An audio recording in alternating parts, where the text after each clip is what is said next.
नमस्कार दोस्तों, नम्रता संस्कृत क्लासेस में आप सभी का स्वागत है। अगर आप यूपी टेट और सुपर टेट की तैयारी कर रहे हैं या फिर संस्कृत भाषा के बारे में जानना आपको अच्छा लगता है तो आप मेरे चैनल को ज़रूर सब्सक्राइब करें।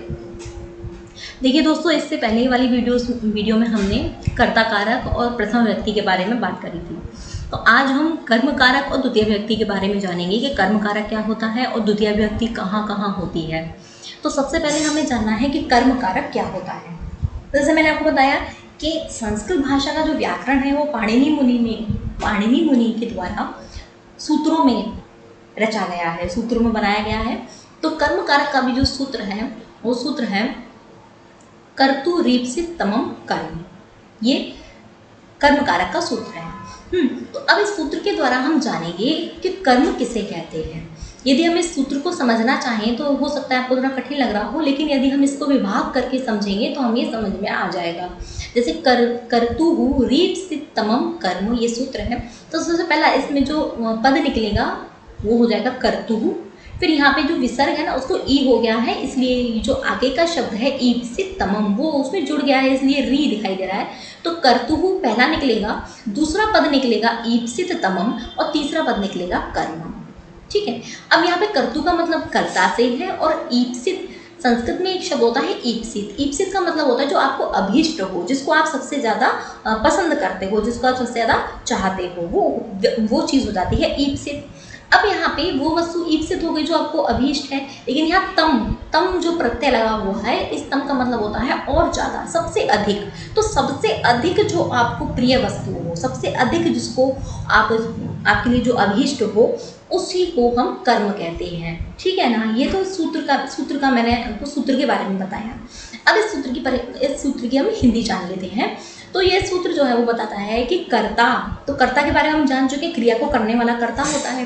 तो कर्ता क्रिया के द्वारा जिसको सबसे अधिक चाहता है उसे कर्म कहते हैं। अभी देखिए एकदम क्लियर हो गया सूत्र के अकॉर्डिंग, ये इसका अर्थ जो है वो हमें समझ में आ गया कि कर्ता यानी करने वाला जो कोई भी है, चाहे राम है चाहे बालक है, वो क्रिया के द्वारा, कोई भी क्रिया है, खादति गच्छति धावति, ठीक है, कोई भी क्रिया है, खादति गच्छति, इस तरीके की कोई भी क्रिया है, तो कर्ता क्रिया के द्वारा जिसको सबसे अधिक चाहता है, जिस भी वस्तु को या जिस भी वस्तु व्यक्ति किसी भी चीज़ को सबसे अधिक चाहता है उसे हम कर्म कहते हैं। ठीक है। अब हम इसको जैसे एग्जाम्पल के द्वारा यदि मैं आपको बताऊं, जैसे यहाँ पे एग्जाम्पल है रामः फलम खादति। तो राम यहाँ पे कर्ता हो गया, खादति यहाँ पे क्रिया हो गई, इतना आप जान चुके हैं।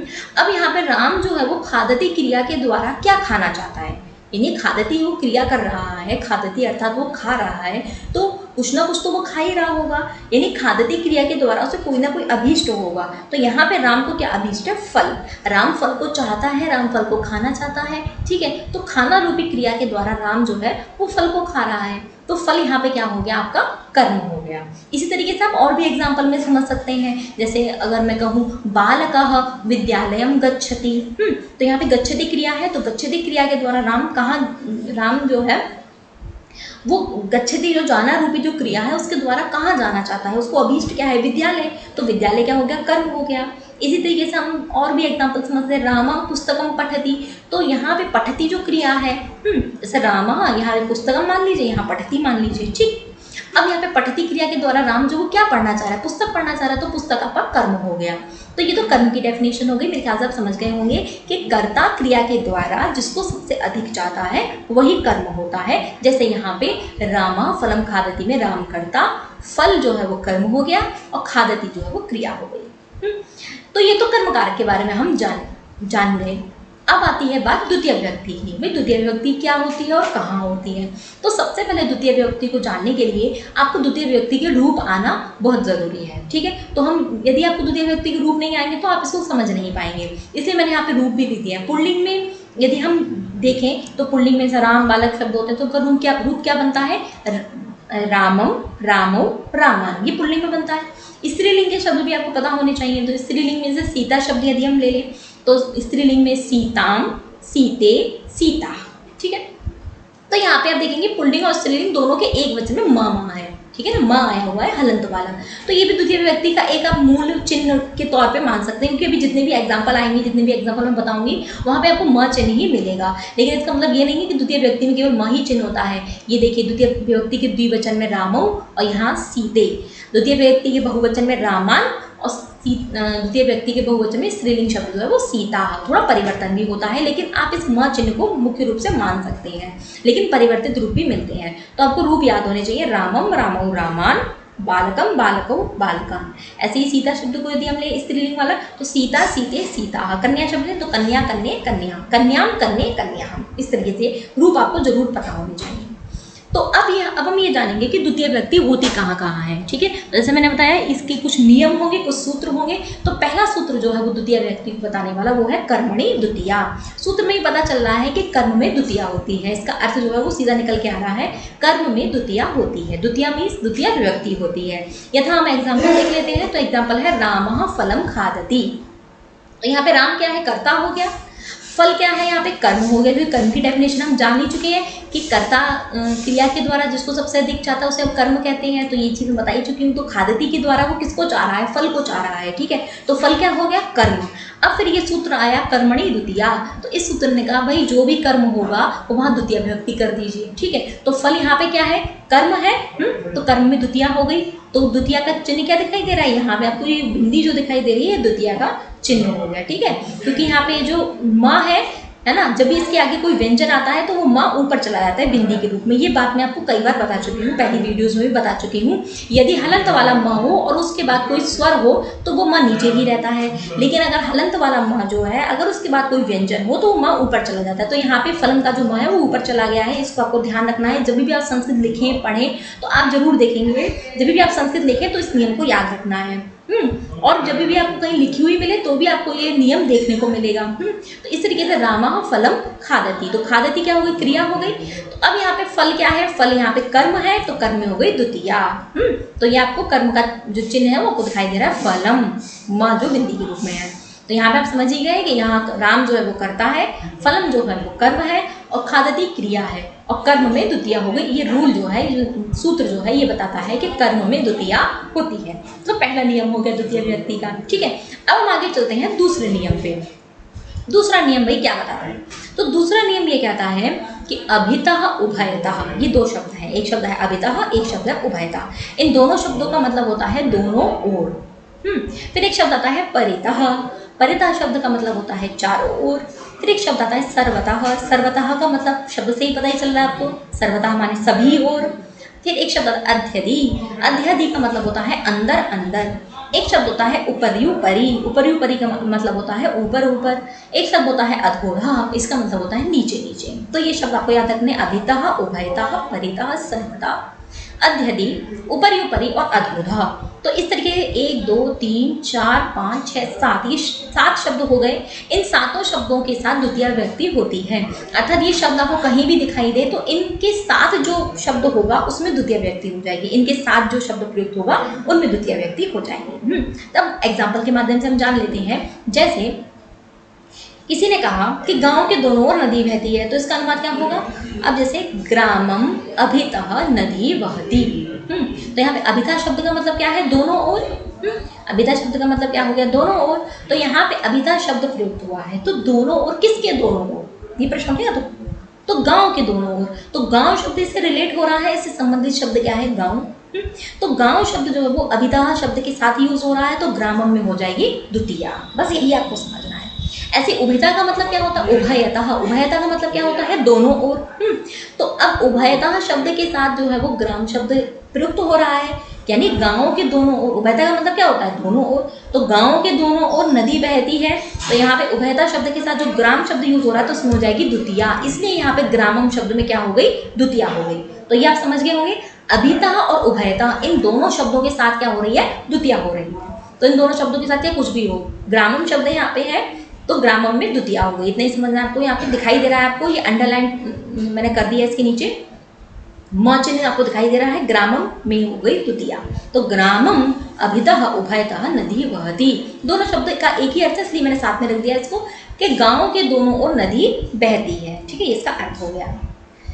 अब आते हैं सेकंड एग्जांपल में, यानी परितः। परितः शब्द हो, परितः शब्द का मतलब होता है चारों ओर, सर्वतः शब्द का होता है सभी ओर। अगर इस तरीके का कोई वाक्य हो, परितः सर्वतः, इन दोनों शब्दों का यदि प्रयोग हो रहा हो तो भी द्वितीया हो जाएगी। भाई किसके परितः, यानी किसके चारों ओर या किसके सभी ओर, तो कृष्ण के, यानी कृष्णम परितः ग्वालाः सन्ति। ग्वाला माने ग्वाले, जो गायों का पालन पोषण करते हैं। तो कृष्ण के चारों ओर ग्वाले हैं, ये सेंटेंस हो गया। तो यहाँ पे परितः शब्द का यूज हो रहा है, तो परितः शब्द के साथ जो कृष्ण शब्द प्रयुक्त हो रहा है तो कृष्ण में हो जाएगी द्वितीया। इतना ही समझना है बस आपको, यानी परितः के साथ हो गई कृष्ण में द्वितीया। ऐसे ही सर्वतः शब्द है, सर्वतः शब्द के संबंध किससे, कृष्ण से। तो सर्वतः शब्द के साथ जो कृष्ण शब्द प्रयुक्त हो रहा है इसमें क्या हो जाएगी, द्वितीया। तो यहाँ पे कृष्णम हो गया। अब देखिए म ऊपर है, क्यों, क्योंकि म के बाद जो पा है वो व्यंजन है। ग्रामम का म मैंने नीचे क्यों रखा, क्योंकि इसके आगे आ है, आ क्यों है, स्वर है, इसलिए म नीचे है। परिता के बाद जो माँ है वो ऊपर चला गया। द्वितीया हो रही है, आपको ये ध्यान रखना है। द्वितीया में माँ और ये बिंदी, ये आपको दोनों चीजें दिखाई देंगी, तो ध्यान रखिए इसका। तो कृष्णम परितः सर्वतः ग्वालाः सन्ति, यानी कृष्ण के चारों ओर ग्वाले हैं। दूसरा हो गया।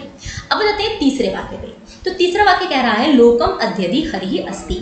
तो अध्यधि का मतलब आप जान ही चुके हैं, अध्यधि का मतलब अंदर अंदर, लोक का मतलब हो गया संसार। तो संसार के अंदर अंदर या अथवा लोक के अंदर अंदर हरि है। हरि मीन्स भगवान, हरि विष्णु भगवान है। तो भाई भगवान तो हर जगह है, तो लोक के अंदर अंदर भगवान है। अब यहाँ पे क्या है, अध्यधि शब्द है, और अध्यधि शब्द के साथ जो है वो लोक शब्द का संबंध है। तो लोक शब्द में हो जाएगी द्वितीया। बस इतना ही समझना है आपको। तो अध्यधि के साथ जो लोक शब्द है उसमें क्या हो गई, द्वितीया। दिखाई दे रहा है म, तो लोकम अध्यधि हरि अस्ति।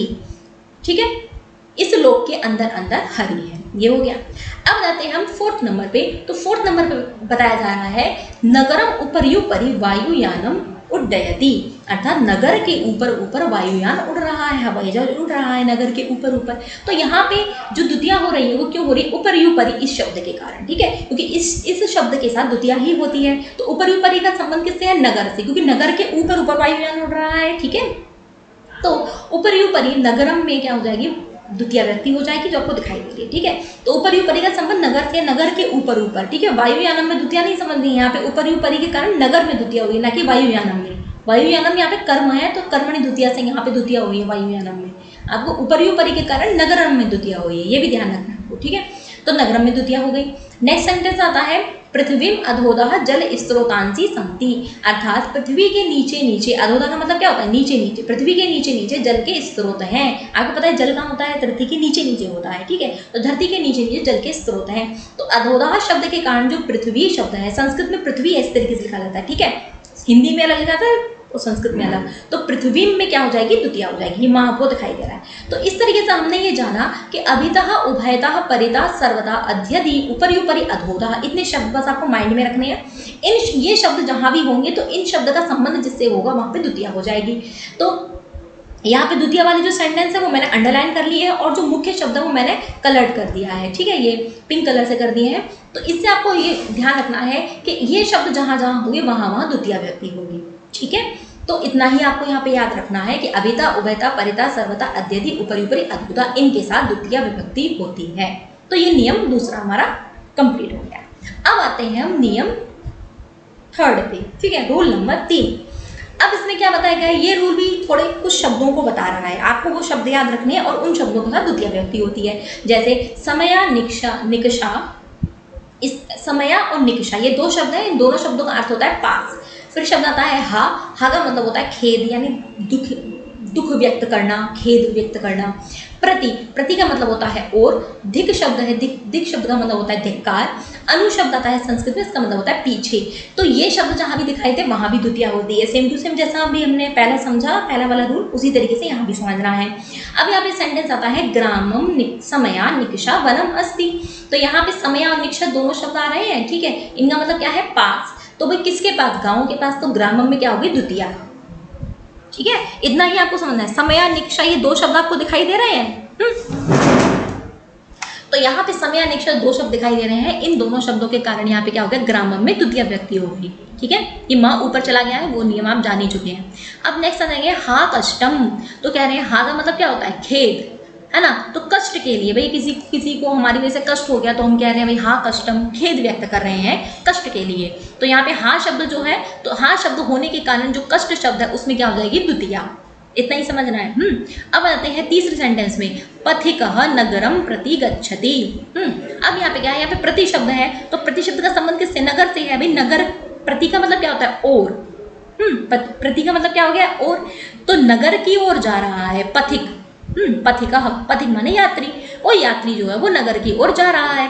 अब यहाँ पे प्रति शब्द है, प्रति शब्द के होने के कारण ही नगर शब्द में क्या हो गई, द्वितीया हो गई। प्रति शब्द जहाँ होगा उसका संबंध जिससे होगा, तो यहाँ पे प्रति का संबंध नगर से है, तो नगर में द्वितीया हो गई, नगरम प्रति गच्छति। ऐसे ही नेक्स्ट सेंटेंस में धिक दुर्जनम। धिक शब्द का मतलब होता है धिक्कार, तो भाई किसको धिक्कार कह रहे हैं, दुर्जन को धिक्कार कह रहे हैं, दुर्जन व्यक्ति को धिक्कार कह रहे हैं, तो धिक का संबंध दुर्जन से है, तो दुर्जन में हो गई द्वितीया, तो दुर्जनम, धिक दुर्जनम। ऐसे ही नेक्स्ट आंसर है, बालकः पितरम अनुगच्छति, अर्थात बच्चा पिता के पीछे जाता है। तो यहाँ पे अनु का शब्द, अनु का मतलब क्या है, पीछे। तो बच्चा किसके पीछे जा रहा है, पिता के पीछे जा रहा है, तो अनु का संबंध किससे है, पिता से हो गया, तो पिता में क्या हो गई, द्वितीया हो गई, तो पितरम। तो आपको यहाँ पे इतना ही ध्यान रखना है कि समया निक्षा हा प्रतिधिक अनु, ये शब्द जहाँ भी होंगे और उनसे संबंधित जो पद होगा उसमें द्वितीया हो जाएगी। ठीक है, तो इनसे संबंधित जो जो पद थे उन सब में द्वितीया हो गई। ग्रामम में द्वितीया, कष्टम में द्वितीया, नगरम में द्वितीया, दुर्जनम में द्वितीया, पितरम में द्वितीया। और ये आपको समझ में भी आ रहा होगा, द्वितीया में या तो आपको बिंदी दिखाई देगी या फिर आपको माँ दिखाई देगा, हलंत वाला। तो ये तीसरा नियम हो गया। बस आपको इतना ही ध्यान रखना है, समया निक्षा हा प्रतिधिक अनु, इसको याद कर लीजिए तो आपको जो है सरलता हो जाएगी। अब आते हैं रूल नंबर 4। रूल नंबर 4 क्या बता रहा है, ये कह रहा है कि गत्यर्थक। गत्यर्थ का मतलब होता है गति अर्थ। तो गति यहाँ पे अर्थ है, ई को य हो गया, इको यणची यण संधि हो रही है यहाँ पे, तो बन गया गत्यर्थक। तो गत्यर्थक वाली यानी गति अर्थ वाली। गति का मतलब होता है ना, जितनी भी गति हो रहा है, जैसे पंखा चल रहा है तो गति हो रही है, वायुयान उड़ रहा है तो गति कर रहा है, तो जितनी भी गति अर्थ वाली धातुएं होती हैं, जैसे चलना, हिलना, जाना, ये सब गत्यर्थक धातु हो गई। तो इस प्रकार की जितनी भी धातुएं संस्कृत भाषा में उपलब्ध हैं, उन धातुओं का द्वितीय व्यक्ति होती है। जैसे एग्जाम्पल में देखेंगे, रामः ग्रामम गच्छति, सिंहः वनम विचरति। तो दोनों सेंटेंस में क्या है, पहला सेंटेंस में क्या है, रामः ग्रामम गच्छति। तो यहाँ पे गच्छति क्या है, क्रिया हो गई। क्रिया क्या है, गच्छति क्रिया क्या बता रही है, जाता है। जाता है यानी कुछ ना कुछ गति कर रहा है, जब व्यक्ति गति करेगा तभी तो जाएगा। तो गच्छति क्रिया जो है वो गत्यर्थक हो गई। अब कहाँ जा रहा है, गच्छति का संबंध किससे हो गया, ग्राम से हो गया, भाई गाँव जा रहा है। तो यहाँ पे गच्छति क्रिया के कारण ग्रामम में क्या हो गई, द्वितीया हो गई। ठीक है, ऐसे ही सिंह वनम विचरति, तो विचरण कर रहा है। तो विचरण कर रहा है तो कोई गति करेगा, शेर चलेगा, विचरण करेगा, गति कर रहा है, तो यानी गत्यर्थक धातु हो गई। ठीक है, तो गत्यर्थक धातु होने के कारण यह विचरति के साथ जो वनम शब्द है इसमें द्वितीया हो गई। ठीक है, तो वनम शब्द में क्या हो गई, यहाँ पे द्वितीया हो गई। तो इस तरीके से गच्छति और विचरति ये दोनों धातुएं कैसे हो गई, गत्यर्थक हो गई। तो दोनों धातुओं के साथ क्या हो गई, यहाँ पे गच्छति के होने के कारण ग्रामम में द्वितीया हो गई, विचरति के कारण वनम में द्वितीया हो गई। अब हम आगे चलते हैं, रूल नंबर 5 है ना। तो ये सूत्र है अंतरा अंतरेण युक्ते द्वितीया। तो इस सूत्र में भी हमें, यदि हम इस सूत्र को विभाग करके समझें, यानी पार्ट पार्ट करके समझें, तो पहला शब्द आ जाएगा हमारा अंतरा, दूसरा शब्द आ जाएगा अंतरेण। युक्ते मतलब ये शब्द जहां भी हो तो इनसे युक्त पद में क्या हो जाएगी, द्वितीया हो जाएगी। तो अंतरा का मतलब होता है बीच में, या ध्यान रखिए, अंतरा शब्द का मतलब होता है बीच में, अंतरेण शब्द का मतलब होता है बिना।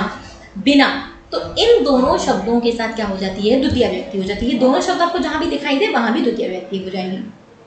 अब पहला शब्द है अंतरा। तो अंतरा का मतलब होता है बीच में। पूरा सेंटेंस मैं बहुत पढ़ देती हूँ। अंतरा त्वाम माम च हरि, अर्थात त्वाम का मतलब होता है तुम्हारे और माम का मतलब होता है मेरे। तो तुम्हारे और मेरे बीच में, अंतरा का मतलब क्या हो गया, बीच में हरि है। तुम्हारे और मेरे बीच में हरि है, ये एक सेंटेंस हो गया। अब यहाँ पे जो अंतरा शब्द है इसका मतलब क्या हो गया, बीच में। तो अंतरा शब्दों के कारण जो तुम और मैं, भाई तुम और मैं दो ही हो, तो कोई भी दो वस्तु होगी उसी के तो बीच में होगा। तो जो भी दो वस्तुएं होंगी तो उन दोनों में क्या हो जाएगी, द्वितीया हो जाएगी। तो तुम्हारे और मेरे ये दो चीजें हो गई, तो इसलिए तुम्हारा शब्द जो त्वम है वहां पे क्या हो जाएगा, त्वाम। तो त्वाम में द्वितीया हो गई। अब मेरे के लिए माम, मतलब मेरा बताने के लिए माम हो गया। ठीक है, तो यहाँ पे माम में द्वितीया हो गई और त्वाम, ये दोनों में द्वितीया हो गई। वैसे तुम्हारे और मेरे लिए अलग अलग शब्द प्रयुक्त होते हैं। तुम्हारे लिए तुम के लिए युष्मत शब्द प्रयोग होता है और मेरे लिए मतलब अहम के लिए अस्मद शब्द प्रयुक्त होता है, ठीक है। तो इनमें क्या हो जाएगी, द्वितीया हो जाएगी। अंतरा शब्द के होने के कारण त्वाम में भी द्वितीया हो जाएगी, माम में भी द्वितीया हो जाएगी, दोनों में द्वितीया होगी। दोनों का चिन्ह जो है वो माम को दिखाई दे रहा है, ठीक है। इनके भी रूप चलते हैं, तो इनमें भी तुम और अहम के भी रूप चलते हैं, तो उसमें द्वितीय व्यक्ति का आपको रूप दिखाई दे रहा है, त्वाम और माम। अंतरा शब्द के कारण दोनों में द्वितीया हो गई। अब देखिए दूसरा, तो दूसरा शब्द है अंतरेण। भाई अंतरेण शब्द जहां भी होगा वहां भी द्वितीया हो जाएगी। अंतरेण का संबंध जिससे होगा उसमें द्वितीया होगी। तो यहाँ पे क्या कहा जा रहा है कि ज्ञानम अंतरेण सुखम नास्ति, अर्थात ज्ञान के बिना सुख नहीं है।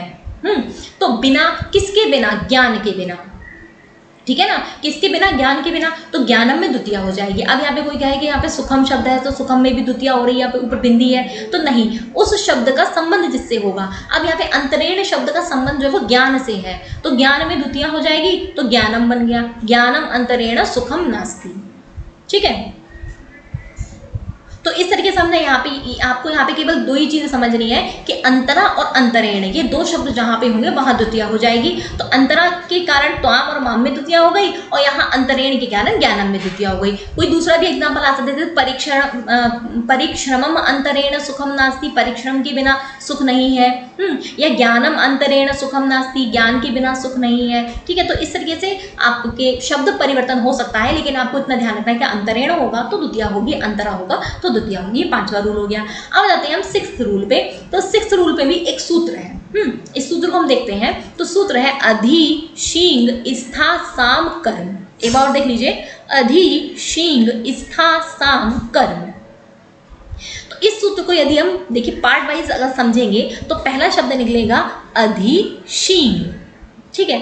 फिर इस अधि को स्था के साथ जोड़ देंगे तो अधि स्था, फिर इसको आस के साथ जोड़ देंगे तो अधि आस, यहाँ पे, ठीक है, अधि आस। तो इस तरीके से अधिशीन, अधिस्था और अधि आस ये धातु यदि होंगी तो इन धातुओं के साथ भी द्वितीय विभक्ति होगी। तो अधिशीन का मतलब सोना है, और अधिस्था का मतलब बैठना है, और अधि आस का मतलब भी बैठना है। आस उपवेशन एक धातु है, इसका मतलब भी बैठना होता है, और स्था धातु का मतलब भी बैठना होता है। तो इस तरीके के ये तीनों धातुएं यदि आपको कहीं भी दिखें तो इनके साथ भी द्वितीय विभक्ति होती है, ठीक है। जैसे एग्जाम्पल देखेंगे, विष्णु क्षीर सागरम अधिशेते। तो यहाँ पे अधिशीन धातु यहाँ पे जब प्रयोग कर देंगे ना, इसके रूप चला देंगे तो अधिशेते बन जाएगा। ऐसे अधिस्था है तो इसके रूप चलाएंगे तो अधितिष्ठति बनेगा। अधि प्लस आस है तो इसके रूप चलाएंगे तो अध्यास्ते बनता है, ठीक है। तो आप इतना ये जो पद दिए गए हैं, ये जो पिंक कलर से लिखा हुआ है, आप इसको माइंड में रखिए। अधिशेते, अधितिष्ठति और अध्यास्ते, इतना ही आपको समझना है। अधिशेते, ठीक है, पहला, अधितिष्ठति दूसरा, अध्यास्ते तीसरा। ये तीनों शब्द जहां होंगे इनके साथ जो संबंधित शब्द होगा उसमें द्वितीया हो जाएगी। अब जैसे पहला एग्जाम्पल यदि हम देखें तो विष्णु क्षीर सागरम अधिशेते, अर्थात विष्णु क्षीर सागर में सोते हैं, ठीक है, क्षीर सागर में सोते हैं। तो विष्णु जी का जो शयन का स्थान है वो क्या है, क्षीर सागर। वो हमेशा क्षीर सागर में ही शयन करते हैं। तो यहाँ पे अधिशेते जो धातु का प्रयोग किया है इन्होंने, तो इस धातु के कारण क्षीर सागर जो शब्द है उसमें द्वितीया हो जाएगी। भाई शयन करते हैं तो शयन करने का आधार क्या है, वो कहाँ पे शयन करते हैं, तो अधिशेते का संबंध किससे हुआ, क्षीर सागर शब्द से, ठीक है ना। तो क्षीर सागर शब्द में हो जाएगी द्वितीया, इसलिए यहाँ पे क्षीर सागर में द्वितीया हो गई। तो अधिशेते आपको ये जरूर याद रखना है, ठीक है। अब यहाँ पे कोई भी भगवान या किसी भी भगवान के सोने का स्थान वो दे दें तो आपको केवल इतना ध्यान रखना है कि अधिशेते यदि होगा तो उसमें द्वितीया हो जाएगी। जैसे यहाँ पे क्षीर सागर में द्वितीया हो गई। जैसे सेकंड एग्जांपल में हम देख सकते हैं कि शिवः कैलाशम अधितिष्ठति, भगवान शिव कैलाश पर बैठे हैं, ठीक है, अधितिष्ठति वाले बैठे हैं। तो यहाँ पे अधितिष्ठति के कारण ही कैलाश शब्द में क्या हो गई, द्वितीया हो गई। तो कैलाशम हो गया, ठीक है ना, कैलाशम में क्या हो गई, द्वितीया हो गई। यहाँ पे सब जगह म नीचे है, क्यों म नीचे है, क्योंकि आगे आ रहा है, अस्वर है, इसीलिए, ठीक है। नेक्स्ट देखेंगे, रामः आसनम अध्यास्ते, राम आसन पर बैठता है। राम जो है वो आसन पर बैठता है। तो अध्यास्ते ये जो क्रिया है इसके संबंध किससे है, आसन से। भाई बैठ कहाँ पे रहा है, आसन पर बैठ रहा है, ठीक है ना। तो यहाँ पे अध्यास्ते का संबंध आसन शब्द से है, तो आसन में हो जाएगी द्वितीया, ठीक है, बस इतना ही यहाँ पे आपको समझना है। क्या समझना है एक बार फिर से मैं बता देती हूँ। अधिशेते के साथ जो भी संबंधित पद होगा, क्षीरसागरम तो क्षीरसागरम में द्वितीया हो गई। अधितिष्ठति के साथ शब्द संबंधित शब्द क्या है, कैलाशम, कैलाशम में द्वितीया हो गई। अध्यास्ते के साथ संबंधित शब्द क्या है, आसन, भाई आसन पर बैठता है तो आसनम में द्वितीया हो गई। ठीक है, तो ये सूत्र हो गया अधिशेन स्थासाम कर्म, अर्थात अधिशेते, अधितिष्ठति, अध्यास्ते, ये शब्द जहां होंगे उससे संबंधित पद में क्या हो जाएगी, द्वितीय विभक्ति हो जाएगी। तो ये हमारा छठा रूल हो गया। तो इस तरीके से हमने द्वितीय विभक्ति के 6 रूल को समझा। ठीक है, 6 नियमों को हमने जाना। तो मैं आपको बता दूं कि ये 6 ही नियम है। यही संस्कृत भाषा के यूपी टेट का जो एग्जाम होता है उसमें ये 6 ही नियम से प्रश्न आते हैं। इसके अलावा वैसे तो द्वितीय विभक्ति के और भी नियम हैं, लेकिन आपके इन 6 में से ही प्रश्न आएगा। अभी तक इससे बाहर से कोई भी प्रश्न नहीं आया है। तो इन 6 ही नियमों को आप अच्छे से कर लेंगे तो आपका डेफिनेटली कोई भी कर्म कारक और द्वितीय विभक्ति का जो क्वेश्चन है वो गलत नहीं होगा। तो अभी जो हमने पढ़ा इसको हम संक्षेप में यहाँ पे मैंने संक्षेप में नोट डाउन किया है। अगर आप इसको भी डेली रिवाइज करेंगे तो भी आपके माइंड में वो चीज़ चली जाएगी और उसे आप कभी भूलेंगे नहीं। जैसे पहला रूल हमने पढ़ा था कर्म में द्वितीया, तो कर्म जहाँ भी होगा वहाँ द्वितीय विभक्ति होगी। सेकंड रूल हमने पढ़ा था अभितः, उभयतः, परितः, सर्वतः, अध्यधि, ऊपरी ऊपरी, अधोगा। ये शब्द आप याद कर लीजिए। ये शब्द जहाँ होंगे उनसे संबंधित शब्द में क्या, उनसे संबंधित शब्द में क्या हो जाएगी, द्वितीया हो जाएगी। ऐसे ही तीसरा रूल हमने पढ़ा था समय अनिक्षा हा प्रति धिक अनु के साथ द्वितीया होती है। इसको आप ऐसे याद करिए, समय अनिक्षा हा प्रति धिक अनु, अभितः, उभयतः, परितः, सर्वतः, अध्यधि, ऊपरी ऊपरी, अधोदा, इनके साथ द्वितीया होती है। समय अनिक्षा हा प्रति के साथ द्वितीया होती है। फोर्थ नियम हमने पढ़ा था गत्यर्थक धातु में, जैसे विचरति, गच्छति, गत्यर्थक धातु में साथ द्वितीया होती है। अंतरा, अंतरेण, अंतरा शब्द हो, अंतरेण शब्द हो तो उसके साथ भी द्वितीया होती है। ऐसे अधिशेते, अधितिष्ठति, अध्यास्ते, इन शब्द के साथ भी द्वितीय विभक्ति होती है। ठीक है दोस्तों, मेरे ख्याल से आपको ये समझ में ही आ गया होगा। वीडियो अगर अच्छी लगी हो तो लाइक करें, कमेंट करें, शेयर करें। तो दोस्तों आज के लिए कर्म कारक में इतना ही है। हाँ, ये PDF यदि आपको चाहिए तो आप डिस्क्रिप्शन में लिंक दिया गया, वहाँ से आप डाउनलोड कर सकते हैं। देखने के लिए धन्यवाद।